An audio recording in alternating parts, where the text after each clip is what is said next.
Divorce দিবা? শুধু divorce দিতে চাইতেছি না, তার নামে মামলা দিমু আমি। তোমার স্বামীর চাকরি গেলে তুমি কি খুব খুশি হইবা? কোনো ক্রমে কি তুমি তার সংসার করবা না? যাওয়া যায় এক শর্তে,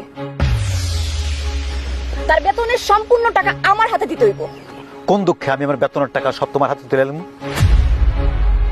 আমি কি জুয়ারি? আমি কি মদরি? না আমি নেশাখোর? মেম্বার কাকা, ওর সব কথা শোনা যাবে না। প্রেম করে বিয়ে করছি তার মানে এই না সে যত কথা কইবো, যত অন্যায় আবদার করবো সবাই মেনে নেবো। এটাই কি তোমার সিদ্ধান্ত জলি? জি, জীবনে কোনোদিন উনি ওনার বউয়ের কোনো আবদার পূরণ করতে পারে নাই, জীবনে পারবও না।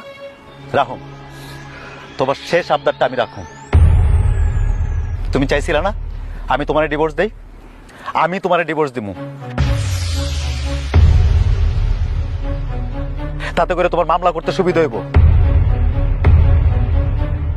সবার মতের বিরুদ্ধে যে ভালোবাসে তোমার বিয়ে করছিলাম না, তার প্রতিদান তো আমাকে দিতে হইব। তোমার ভালোবাসছি না, আমি ভালোবেসে বিয়ে করছিলাম তো।